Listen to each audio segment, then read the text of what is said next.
तो आज से नवरात्र शुरू हो गया और नवरात्र प्रॉपर्टी खरीदने के लिए सबसे शुभ मुहूर्त माना जाता है। लेकिन नवरात्र की शुरुआत के बावजूद इस बार प्रॉपर्टी मार्केट में ना तो नए ऑफर्स हैं और ना ही कोई उत्साह दिखाई दे रहा है। पुरानी स्कीम्स के बूते ही डेवलपर्स घर बेचने की कोशिश में जुटे हैं।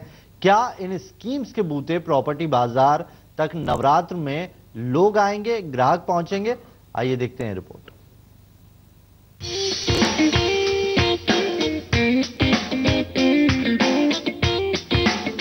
नवरात्र यानी प्रॉपर्टी खरीदने का सबसे सुनहरा मौका। इस शुभ अवसर का इंतजार ज्यादातर ग्राहकों को रहता है। यहाँ तक कि डेवलपर्स भी इस मौके को भुनाने के लिए ग्राहकों को ऑफर्स, स्कीम्स, डिस्काउंट्स का तोहफा देकर लुभाने की कोशिश करते हैं। पिछले नवरात्र से पहले लगे ये होर्डिंग्स दूसरे नवरात्र के आ जाने के बावजूद भी बाजार से उतारे नहीं गए हैं। ये लगे हुए हैं और ये इस बात का सबूत है कि बाजार अपनी तमाम कोशिशों के बावजूद ग्राहकों को लुभाने में कामयाब नहीं हो पा रहा है। जरा एक नजर डालते हैं आखिर किस तरह की स्कीम्स इस बार डेवलपर्स बाजार में लेकर आए हैं। अजनारा ग्रुप ने अपने प्रोजेक्ट्स के लिए पहले से चली आ रही 10-80-10 की इंटरेस्ट सबवेंशन स्कीम को ही बरकरार रखा है और इसे ही नवरात्र का तोहफा बताया है। अंसल ग्रुप ने अपने प्रोजेक्ट में 30-70 स्कीम नवरात्र के लिए लॉन्च की है। गौर समूह का भी इंटरेस्ट सबवेंशन स्कीम पर भरोसा बरकरार है और नोएडा में सेक्टर 79 के अपने प्रोजेक्ट में भी इसी स्कीम को लॉन्च कर दिया है। सुपरटेक ग्रुप ने नोएडा एक्सटेंशन में अपने प्रोजेक्ट्स में 2 BHK के दाम पर 3 BHK फ्लैट्स देने का ऐलान किया है, लेकिन इस स्कीम में जरूर कोई न कोई पेच होगा। आम्रपाली ग्रुप ने पोजीशन के करीब पहुंच चुके अपने प्रोजेक्ट्स में बची हुई इन्वेंट्री पर 25% BSP में कमी की है। कहा जा रहा है कि ये कमी उन फ्लैट्स के लिए है जो खराब लोकेशन की वजह से आसानी से बिक नहीं पाते। भिवाड़ी स्थित एवलॉन ग्रुप ने अपने कमर्शियल और रेजिडेंशियल प्रोजेक्ट्स में 50,000 से 2 लाख रुपए का डिस्काउंट ऑफर किया है। इसके अलावा कुछ डेवलपर्स ने इलेक्ट्रॉनिक आइटम और गोल्ड कॉइन जैसे तोहफे देकर ग्राहकों को लुभाने का पुराना दांव चला है। यानी कुल मिलाकर ना तो ऑफर्स नए हैं और ना ही पैकेट नया है। सब कुछ वैसा ही है जैसे बाजार में पिछले 6 महीनों से चला आ रहा है। हाँ, अभी जैसे स्कीम 10-80-10 की चल रही है, जो कि कस्टमर के लिए बहुत ही अच्छी स्कीम है कि 10-80-10 में आज 10% आप आज पेमेंट कर रहे हैं, बाकी का पोजीशन पे देंगे, तो ये बेटर। और भी कुछ स्कीम हम लोग डिजाइन कर रहे हैं जो नवरात्रि पे हम लाएंगे। दरअसल ऑफर स्कीम्स की बाजार में पहले से ही इतनी भरमार है कि अब डेवलपर्स के पास कुछ नया लाने की गुंजाइश नहीं है। आखिर बाजार में ये मायूसी भरा माहौल क्यों है? आखिर नवरात्र में बम्पर बिक्री करने वाले डेवलपर्स इतने शांत क्यों हैं? इसका जवाब है बाजार की खराब हालत। देश के 7 बड़े रेजिडेंशियल प्रॉपर्टी मार्केट में कारोबारी साल 2014-15 की तीसरी तिमाही सबसे खराब साबित हुई। 2013-14 की तीसरी तिमाही के मुकाबले अक्टूबर-दिसंबर 2014 में घरों की बिक्री में 23% की गिरावट दर्ज की गई है। अप्रैल-जून 2013 के बाद से हर तिमाही में घरों की बिक्री घटी है। Mumbai metropolitan region, Delhi NCR, Pune, Bangalore, Kolkata, Chennai और हैदराबाद समेत अमूमन सभी इलाकों में प्रॉपर्टी की बिक्री औंधे मुँह गिरी है। जानकारों के मुताबिक मंदी का ये दौर अभी जल्दी जाने वाला नहीं है। तो यहाँ पर कोई भी मार्केट ज्यादा गिरने के चांस नहीं है। अब जब भी है, चाहे वो अप्रैल में बढ़े या 2 महीने बाद, 3 महीने बाद, जब भी हाइप क्रिएट होगी तो मेरे ख्याल से तो थोड़ा सा मूव होना चाहिए। और गवर्नमेंट की तरफ से अगर थोड़ा सा रेट ऑफ इंटरेस्ट कट हो जाए तो मेरे ख्याल से मार्केट पॉजिटिव हो जाएगा। यहाँ पर जैसे कि एनजीटी ने अथॉरिटी को लेटर दिया हुआ है कि कंप्लीशन आप ना दें, तो मेजर प्रॉब्लम तो वही है कि एनजीटी जब तक उसको अथॉरिटी को लेटर ना दे कि जो बिल्डिंगें बन गई हैं उनको आप कंप्लीशन सर्टिफिकेट दें, तो अगर कंप्लीशन सर्टिफिकेट हमें दे देती है अथॉरिटी तो पोजीशन लेट होने कम हो जाएंगे। आज आपने पीछे पढ़ा भी था कि करीबन 72% यहाँ पे जो बिल्डिंगें हैं वो लेट चल रही हैं, तो एनजीटी काफी बड़ी प्रॉब्लम है उसमें। प्रॉपर्टी मार्केट की इस खराब हालत के पीछे कई वजहें हैं। ब्याज दरों में कमी न होना बड़ा कारण है, ग्राहकों के भरोसे में कमी, अर्थव्यवस्था की हालत खराब, क्लियरेंस में देरी, ग्राहकों में दुविधा के चलते घरों की बिक्री में गिरावट दर्ज की गई है। गिरावट का असर वैसे पूरे देश में है, लेकिन दिल्ली NCR में इसका असर ज्यादा है। अक्टूबर-दिसंबर के आखिरी तक दिल्ली NCR में 2,10,000 अनसोल्ड इन्वेंट्री थी। देश भर में नए लॉन्च घटे हैं और बकायदा इन्वेंट्री को बेचने पर डेवलपर्स का जोर है। नए लॉन्च जब सारे देश में घट रहे हैं, तब भी दिल्ली NCR में इसमें कमी नहीं आ रही है। इसके चलते यहाँ पर अंडर कंस्ट्रक्शन प्रोजेक्ट्स की तादाद में जबरदस्त इजाफा हुआ है। दिल्ली NCR में साल डिलीवरी होने वाले 6,45,000 घरों में से 72% घरों की डिलीवरी में 2 से 4 साल की देरी होने की आशंका है। गाजियाबाद नोएडा में 29 से 30 महीनों की देरी चल रही है। गुड़गांव में 34 महीने और फरीदाबाद में 44 महीनों का इंतजार ग्राहकों को अपने ड्रीम होम को पाने के लिए करना पड़ेगा। रेट और EMI की दोहरी मार से बेचारे ग्राहक संघर्ष कर रहे हैं। प्रोजेक्ट का खराब मैनेजमेंट, नकदी की किल्लत, बढ़ती कंस्ट्रक्शन कॉस्ट इस देरी के लिए जिम्मेदार है। डेवलपर्स एक प्रोजेक्ट का पैसा दूसरे में ट्रांसफर कर देते हैं, जिससे सबसे ज्यादा हालत खराब हो रही है। सबसे बुरा हाल नोएडा, ग्रेटर नोएडा और यमुना एक्सप्रेसवे का है, जहां पर 88% घरों की डिलीवरी में देरी है। यहां पर 3.5 लाख घरों में से 3,20,000 घर 3 साल तक पीछे हैं। ज्यादातर बड़े डेवलपर्स के प्रोजेक्ट्स ही सबसे पीछे चल रहे हैं। गुड़गांव में यह आंकड़ा 57%, गाजियाबाद में 46% और फरीदाबाद में 40% प्रोजेक्ट्स शेड्यूल से पीछे हैं। 2006 से 11 के दरमियान लॉन्च हुए प्रोजेक्ट्स में से 3 लाख से ज्यादा यूनिट्स अंडर कंस्ट्रक्शन है या कंस्ट्रक्शन शुरू होने के इंतजार में हैं।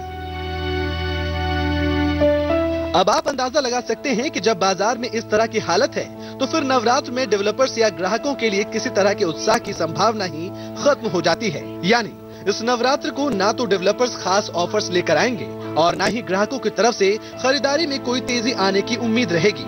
फेस्टिव सीजन शुरू होने से पहले ही फ्लॉप होने का खतरा बढ़ गया है। आदित्य केराना, दिल्ली आज तक। तो दिल्ली NCR में अभी स्थिति इसी तरह की है। चलिए शो की शुरुआत करेंगे। हमारे साथ खास मेहमान है, उनका तारुफ आपसे करा दे। हमारे साथ नवीन गोयल जी हैं, डायरेक्टर हैं राधे कृष्ण ग्रुप के। स्वागत है सर आपका। और हमारे साथ ललित टेकचंदानी जी, हमारे प्रॉपर्टी एक्सपर्ट हैं। स्वागत है सर आपका। सबसे पहले चलिए नवीन जी आपसे जानते हैं, सेंटिमेंट पर चलने वाले प्रॉपर्टी मार्केट से सेंटिमेंट ही पूरी तरीके से गायब है। फेस्टिव सीजन है, नवरात्र है और कहीं कोई उत्साह नहीं दिखाई दे रहा। देखिए, इसको आप दूसरी तरह से लीजिए, मार्च एंड है और मार्च एंड में सभी लोग, जितने भी इन्वेस्टर्स हैं, वो सब अपनी प्लानिंग करते हैं मार्च एंड की। और मार्च एंड की वजह से ही इस समय लग रहा है कि मार्केट के अंदर फेस्टिव सीजन में बहुत ज़्यादा रिस्पांस नहीं आएगा। प्लस काफ़ी लोगों के पास जो पुरानी पाइपलाइंस है उसमें उन्हें सेल कन्वर्ट होने की उम्मीद है। ये अगर फेस्टिव सीजन में स्कीम नहीं आई है, सिर्फ मार्च एंड के कारण आई है। फेस्टिव सीजन का उत्साह लोगों के अंदर है, इंटरनल प्लानिंग सब चल रही है। आउटडोर आप लोगों को नहीं दिख रहा है, क्योंकि आउटडोर पे पैसा वेस्ट करने का इस समय मतलब नहीं है। ललित जी, आप सहमत है इस बात से? अगर यही अभी मार्केट अच्छा होता तो मार्च का इंतजार करते, नवरात्र अगर आती तो क्या मार्च दिखाई देता कहीं? नहीं, फिर कुछ नहीं ऐसा होता। अगर मार्केट ठीक ठाक चल रहा होता, और ये केवल सिर्फ 1-2 महीने या 3-4 महीने की बात नहीं है, काफी टाइम से मार्केट में मंदी है, जिसके बड़े ऑब्वियस से रीजंस हैं। एक तो सेंटीमेंट्स और ग्लोबल एक इकोनॉमी क्राइसिस है, उसके चलते हुए। दूसरी बात देखिए, जो मार्केट है, जो मार्केट को ड्राइव करने वाले फैक्टर होते हैं, एक डिमांड सप्लाई होती है, दूसरा सेंटीमेंट्स होती है। सेंटीमेंट्स, लोगों का कॉन्फिडेंस बिल्कुल नहीं है। ये जो डिलेज होती हैं और तरह तरह की जो चीजें आती हैं, वो सेंटीमेंट्स को नेगेटिव करता है, और सेंटीमेंट्स जब नेगेटिव होते हैं उसके चलते हुए आदमी फिर असमंजस की स्थिति में रहता है, डिसाइड नहीं कर पाता कि मैं मकान लूं नहीं लूं। अन्यथा अगर आप देखें तो मेरे हिसाब से फॉर अ बायर, अगर कोई बायर है, उसके पास सरप्लस फंड है, उसको कोई मुशक्कत नहीं करनी पैसे जुटाने के लिए, इससे बढ़िया कोई टाइम नहीं है इन्वेस्टमेंट का। और ऐसे बायर्स कम हैं। ऐसे बायर्स कम है, अनफॉर्चुनेटली ऐसे बायर्स कम है। लेकिन अगर दूसरी तरफ देखा जाए तो जो थोड़े जो NRI इन्वेस्टर्स हैं, वो काफी इस समय आकर्षित है इंडियन मार्केट को देख के, बिकॉज ये जो प्राइसिंग आज की डेट में हुई रखी है, करेक्शन के, आप उसको करेक्शन बोल लो या मार्केट कंडीशन बोल लो, जो भी है, उसको चलते हुए NRI इन्वेस्टर्स काफी इन्वेस्ट कर रहे हैं।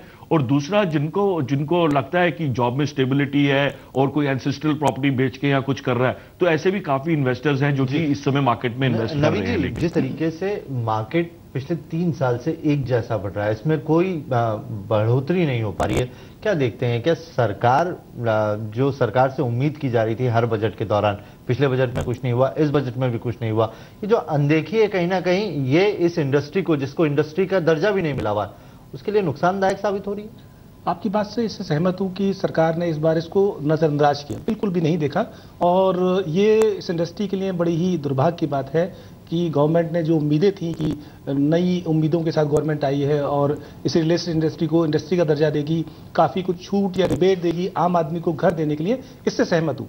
लेकिन इससे सहमत नहीं हूँ कि 3 साल से बाजार वहीं चल रहा है। 3 साल के अंदर ये ठीक है कि बहुत ज़्यादा रेट अप्रिशिएट नहीं हुए हैं, लेकिन 3 साल पहले जो प्रॉपर्टी थी उससे 20-25% अप्रिशिएट 100% हुई है। एप्रिशिएशन स्लो है, लेकिन ऐसा नहीं है एप्रिशिएशन नहीं है।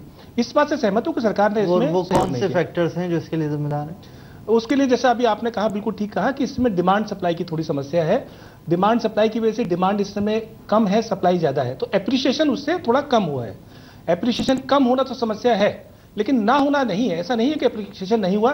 प्रॉपर्टी मार्केट आज भी स्टेबल है, बिक रहा है, काम कर रहे हैं, कंस्ट्रक्शन हो रहा है। Delay of construction due to supreme court, high court, NGT की वजह से हुआ है। डिले ऑफ कंस्ट्रक्शन बिल्डर के पार्ट पे नहीं हुआ है। क्यों? बिल्डर अगर ये सब चीजें फैक्टर काम नहीं करते हैं तो बिल्डर सबसे बड़ा फैक्टर होता है डिले के लिए। ठीक, लेकिन बिल्डर के हाथ में हाई कोर्ट, सुप्रीम कोर्ट या एनजीटी, ये बिल्डर के हाथ में नहीं होते हैं, उसकी वजह से कंस्ट्रक्शन इफेक्टिव होता है। यहाँ नवीन जी बच के निकल रहे। एक कॉलर है हमारे साथ, रूबी वर्मा साकेत से। जी सवाल पूछिए आपका।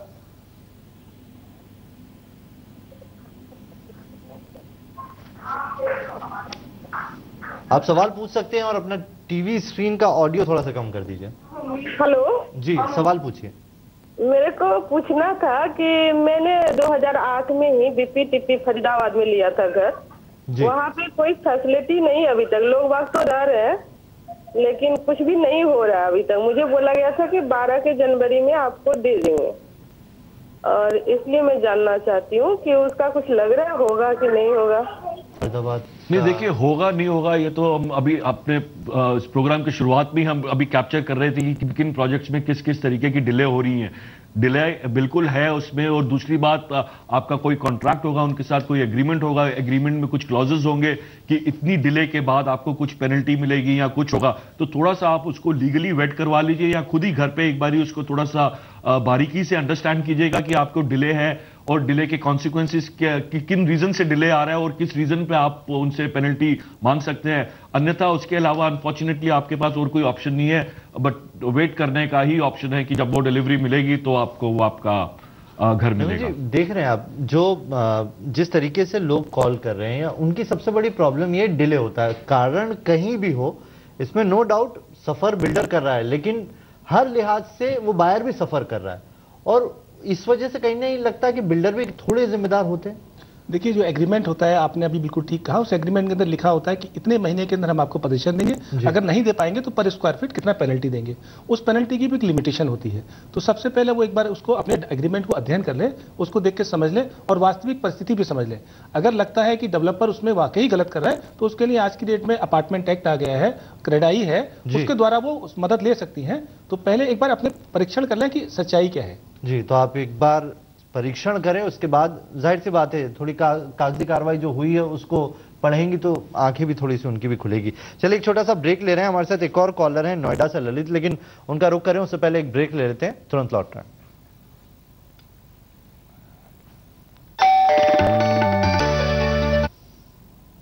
ब्रेक के बाद एक बार फिर से स्वागत है आपका। आपकी प्रॉपर्टी देख रहे हैं आप, और हम बात कर रहे हैं कि नवरात्र यानी कि प्रॉपर्टी बिजनेस के लिए सबसे बड़ा फेस्टिव, और उसमें भी अगर सूना है तो इसकी वजह क्या है। चलिए इस चर्चा को आगे बढ़ाएं। उससे पहले कॉलर है हमारे साथ ललित नोएडा से। जी सवाल पूछिए ललित जी आपका।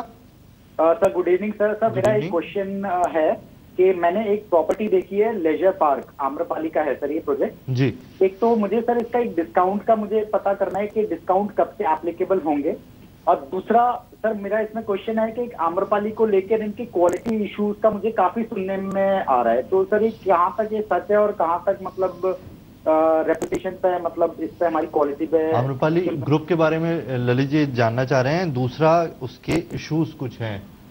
देखिए, जहाँ पे आप कंस्ट्रक्शन क्वालिटी और एक ओवरऑल एक डेवलपर का आप बात कर रहे हैं, तो मेरे हिसाब से उनके कई प्रोजेक्ट्स ऐसे हैं जो कि डिलीवर्ड भी हैं। आप वहाँ पे थोड़ा सा आपको ग्राउंड वर्क करना पड़ेगा, वहाँ पे जाइए, वहाँ के लोगों से मिलिए, वो आपको थोड़ा सा आइडिया दे देंगे कि किस तरीके की कमिटमेंट थी उनकी और उनको किस तरीके का दिया गया है। तो वो क्लैरिटी तो आपको वैसे मिल जाएगी एक डायरेक्ट बातचीत से लोगों से।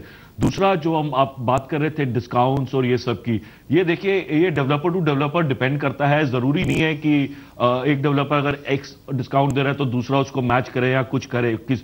तो इसके लिए बेस्ट आपका वही है, जो भी आपके ब्रोकर है वो आपको बेस्ट उस पर एडवाइस कर पाएंगे क्या डिस्काउंट्स है, किस किस तरीके के डिस्काउंट्स हैं। और आज की डेट में तो आप जैसे आप मकान लेने का सोच रहे हैं तो मेरे हिसाब से आप किंग है मार्केट के। तो आज की डेट में बायर किंग है, तो आपको डिस्काउंट नहीं भी मिल रहा होगा तो आप नेगोशिएट करिए, आप बहुत अच्छा नेगोशिएट कर सकते हैं। तीसरी चीज, ये जो प्रोजेक्ट है ये नोएडा एक्सटेंशन में आता है। हाँ जी, नोएडा एक्सटेंशन का भी देखिए विवाद लेके था, लेकिन ऐसा कुछ भी नहीं है। नोएडा एक्सटेंशन जिस तरीके से आ रहा है और जो प्लानिंग है, एनसीआर प्लानिंग बोर्ड ने जो अप्रूवल दिया था नोएडा को विवाद से निकालने के लिए, तो इंफ्रास्ट्रक्चर पे काफी एम्फेसिस वहां पे रहेगा। ओवरऑल बहुत अच्छी डेवलपमेंट निकल। चलिए ललित जी, तो बढ़िया, आप यहाँ पर इन्वेस्ट कर सकते हैं। थोड़ी सी और आप जो है डिटेल निकाल लीजिए, दूसरे प्रोजेक्ट जो हैं उनको जाकर देख लीजिए, क्वालिटी और वो जो आपके तमाम इशू है वहीं से सॉल्व हो सकते हैं। हमारे साथ संजीव जी एक दूसरे कॉलर जुड़े हैं, संजीव वैशाली से। जी संजीव जी, सवाल पूछिए अपना। मेरा सवाल ये है सर जी, मेरा एक प्लॉट है राजनगर एक्सटेंशन में, मैं वैशाली गाजियाबादी रहता हूँ जी। तो प्लॉट 3 साल पहले लिया था, रेट वेट बढ़ेंगे उसके या क्या रहेगा? राजनगर देखिए, अब आप ठीक है, आप पहले एक जमाना आ गया था प्रॉपर्टी में हर 6 महीने में रेट बढ़ रहे थे, लेकिन अनफॉर्चुनेटली वैसा मार्केट नहीं है अभी। और कोई भी रियल एस्टेट, आप हम बात कर रहे हैं, आपके 3 साल हो गए इन्वेस्टमेंट को, एक राइट एप्रिसिएशन आने के लिए कम से कम 4 से 5 साल आपको प्रॉपर्टी में होल्ड करना पड़ता है। आपके केस में ऐसा है कि अनफॉर्चुनेटली ये 2 साल हमारे मंदी के आ गए हैं और ये साल भी कोई ज्यादा इतना कोई अट्रैक्टिव लग नहीं रहा, तो थोड़ा सा डिले रहेगा आपको एक ऑप्टिमम रिटर्न आने में। बट मेरे हिसाब से आपको 2 साल उसको और होल्ड करके चलना चाहिए ताकि आपको एक अच्छी रिटर्न आ सके इस पे। चलिए, वक्त अभी ब्रेक के लिए कह रहा है, एक छोटा सा ब्रेक ले लेते हैं, तुरंत लौटेंगे। प्रॉपर्टी, आपकी प्रॉपर्टी आगे भी जाएगी। चलिए, ब्रेक के बाद एक बार फिर से स्वागत है आपका। नवीन जी, आपसे सवाल ये, वैसे तो मंदी नहीं है मार्केट में, लेकिन अगर हम मान ले कि मंदी है तो ये कब जाएगी? देखिए, मंदी नहीं है, ललित जी ने भी कहा स्लो एप्रिसिएशन है जी। 3 साल पहले के रेट देखिए, आज के रेट देखिए, मंदी नहीं है, स्लो एप्रिसिएशन है। ये एप्रिसिएशन फास्ट कब होगा? ललित जी ने कहा अभी कि 4 से 5 साल लगते हैं एप्रिसिएशन होने में, तो एप्रिसिएशन स्लो है। और मैं इन्वेस्टर से कहूंगा, ललित जी ने भी बिल्कुल ठीक कहा था कि ये सही मौका है। अगर आपको घर लेना है तो आप घर ले लीजिए, क्योंकि अब सरकार से कोई उम्मीदें नहीं है, रेट जहां है वहीं रेट है और पोजीशन स्टार्ट होने वाले हैं। पोजीशन स्टार्ट होने के बाद हमेशा एंड यूजर जो है आता है और एंड यूजर उसे पता है रेंट पे उठ जाएगा या मेरा किराया खत्म हो जाएगा, तो एकदम से रेट अप्रिशिएट करेंगे। तो ये मंदी जो खत्म होगी, पोजीशन के बाद एकदम से मंदी खत्म हो जाएगी। शायद इसी वर्ष पोजीशन शुरू हो जाएंगे और मंदी जो आपको लग रहा है वो एकदम कन्वर्ट हो जाएगी अप्रिशिएशन में। चलिए, उम्मीद करते हैं हम यही हो। एक कॉलर हमारे साथ जुड़ी हैं, राकेश जोशी जी। जी, सवाल पूछिए आप अपना।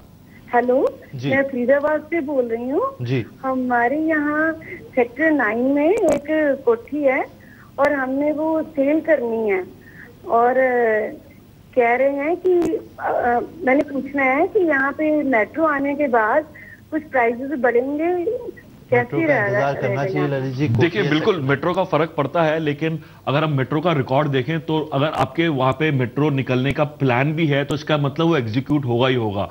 तो काफी हद तक तो उस फैक्टर को लेके आपकी प्रॉपर्टी में एप्रिसिएशन आई हुई होगी, लेकिन जब मेट्रो का काम शुरू होता है और जब एक्चुअल में आती है तो एक अलग फेज आता है एप्रिसिएशन का, वो एक आपको और एप्रिशिएट प्राइसिंग आपको दे सकता है। तो आप वेट कर सकते हैं तो करिए, लेकिन अगर आप इसको डिसइन्वेस्ट करके कहीं और भी इन्वेस्ट करना चाह रहे हैं तो भी ये बहुत अच्छा टाइम है। ये कॉल आपकी पर्सनल है, आप जैसे भी हो उसको आप कर सकते हैं। चलिए, उम्मीद करते हैं कि आप मेट्रो का थोड़ा सा इंतजार कर लेंगे तो शायद। और कितना परसेंटेज हो जाएगा मेट्रो के बाद? वैसे ही देखिए, 15% तो और एप्रिसिएशन आ ही जाता है जब इंफ्रास्ट्रक्चर आपके आसपास का इतना मजबूत होता है। देखिए, रियल एस्टेट में इंफ्रास्ट्रक्चर की वेटेज 40% रहती है। अगर आपका इंफ्रास्ट्रक्चर अच्छा है, उस हिसाब से आपकी प्रॉपर्टी की वैल्यू बढ़ती रहती है, एनहांस होती रहती है। तो इंफ्रास्ट्रक्चर इज वेरी इंपॉर्टेंट और मेट्रो जैसा इंफ्रास्ट्रक्चर तो बहुत ही अच्छा। चलिए, बहुत बहुत शुक्रिया आप दोनों का हमारे साथ जुड़ने के लिए। आपकी प्रॉपर्टी में वक्त इतनी इजाजत दे रहा है तो आपकी प्रॉपर्टी में अभी के लिए इतना ही। नवीन जी, ललित जी, बहुत बहुत शुक्रिया।